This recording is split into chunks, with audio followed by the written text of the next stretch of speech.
یہ واقعہ آج سے 3500 سال پہلے پیش آیا تھا۔ فرعون کے ڈوب کر مرنے کے بعد سمندر نے اس کی لاش کو اللہ کے حکم سے باہر پھینک دیا، جبکہ باقی لشکر کا کوئی نام و نشان نہ ملا۔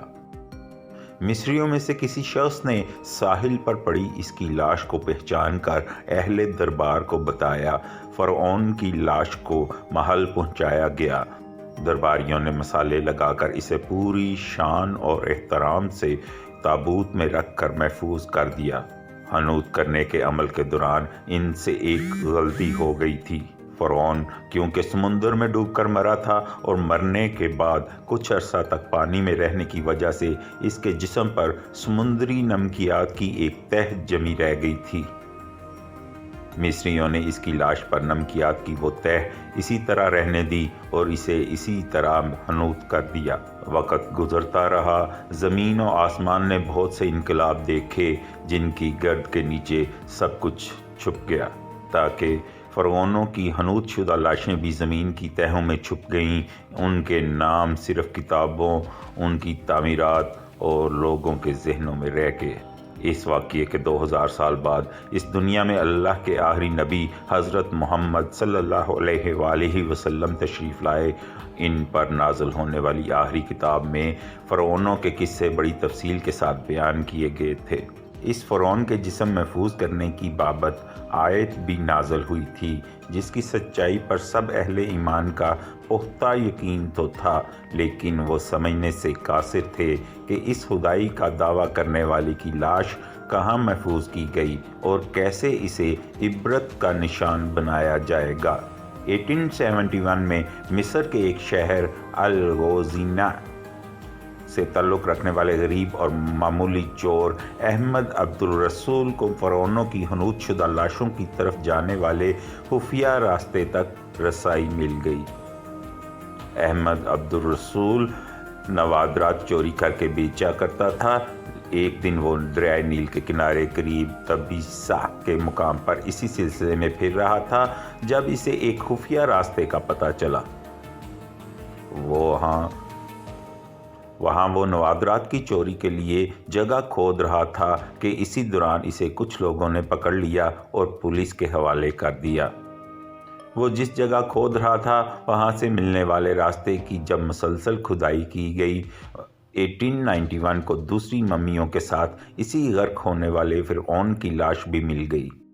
اس کے کفن پر سینے کے مقام پر اس کا نام لکھا ہوا تھا۔ ان ممیوں کو ماہرین قاہرہ لے گئے۔ جب ان ممیوں کا تفصیل سے جائزہ لیا گیا تو فرعون والی ممی پر جمی نمکیات کی تہ سے تصدیق ہو گئی کہ یہ وہی فرعون ہے جسے اللہ نے پانی میں غرق کر کے بدترین انجام سے ہمکنار کیا تھا۔ یہ بہت بڑا واقعہ تھا۔ اس کی تصدیق کے لیے دنیا بھر کے ماہرین آثار قدیمہ اور سائنسدان مصر کی طرف امٹ پڑے۔ مختلف سائنسی ٹیسٹ کرنے کے بعد دنیا بھر کے سائنسدانوں نے تصدیق کر دی کہ دوسری سب لاشوں کی نسبت صرف فرعون کی لاش پر ہی سمندری نمکیات کی تہ جمی ہوئی ہے۔ اس تصدیق کے بعد اسے فرعون کی لاش قرار دے کر عجائب گھر میں محفوظ کر دیا گیا۔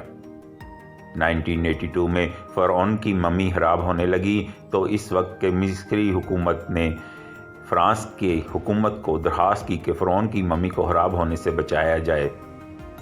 نیز جدید سائنسی ذرائع سے اس کی موت کی وجہ بھی معلوم کی جائے۔ چنانچہ مصری اور فرانسیسی حکومت نے مل کر ممی کو فرانس لے جانے کا انتظام کیا۔ جب فرعون کی لاش کو فرانس پہنچایا گیا تو ایئرپورٹ پر اسی دور کے فرانسیسی صدر بذات خود حکومت کے اعلیٰ عہدیداروں، تمام وزراء اور فوج کے افسران کے ساتھ استقبال کے لیے موجود تھے۔ فرعون کی لاش کا استقبال کسی عظیم زندہ بادشاہ کی طرح کیا گیا۔ فوجی دستوں نے سلامی پیش کی۔ فرعون کی ممی کو ماہر ڈاکٹروں کی ٹیم کے حوالے کیا گیا۔ اسی ٹیم کی سربراہی ڈاکٹر مورس ہوکائے نے کی۔ مائکروسکوپک ٹیسٹوں کے ذریعے ممی کے تمام اعضاء کا باریک بینی سے جائزہ لیا گیا تو معلوم ہوا کہ اس کی لاش اور جسم میں سمندری ذرات ابھی تک موجود ہیں اور موت کی وجہ بھی پانی میں ڈوبنے کی وجہ سے ہوئی تھی۔ ایک بادشاہ کی موت پانی میں ڈوبنے کی وجہ سے ہو، یہ ڈاکٹر مورس کے لیے حیرت کی بات تھی۔ اس نے اس ممی کے بارے میں مزید جاننے کی کوشش کی تو اسے معلوم ہوا کہ اس بادشاہ کی موت کے حالات مسلمانوں کے نبی حضرت محمد صلی اللہ علیہ وآلہ وسلم پر اتری کتاب قرآن پاک میں تفصیل سے درج ہیں۔ اسے علم تھا کہ جہاں سے یہ لاش ملی ہے وہ ایک اسلامی ملک ہے، چنانچہ تجسس سے مجبور ہو کر وہ مصر پہنچا۔ وہ ایک سائنسدان تھا، اس نے اس معاملے میں مصر کے ہی ایک سائنسدان سے ملاقات کی۔ اس سائنسدان نے قرآن پاک کھول کر اسے سورۃ یونس کی آیات 90 تا 92 کا ترجمہ لفظ با لفظ سنایا۔ فرعون کی خدائی کا دعویٰ، اس کے پانی میں ڈوب کر مرنا اور پھر پانی سے نکال کر اس کی لاش کا حنوط ہو جانا اور پھر دوبارہ لاش کا ملنا اور پھر اس کی لاش کو جدید سائنسی دور میں دوبارہ محفوظ کیا جانا، سب کا سب اشارہ ایک جانب تھا اور بہت واضح تھا۔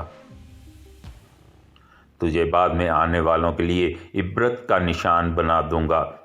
فرعون کی لاش ایسے محفوظ کر کے دنیا کے سامنے لا کر رکھ دی گئی ہے کہ انٹرنیٹ کی ایک کلک پر رسائل و جرائد پر، ٹی وی چینلز پر اور عجائب گھر میں اربوں انسانوں کی آنکھوں کے سامنے کریحہ اور پچکی ہوئی قابل ترس حالت میں موجود ہے۔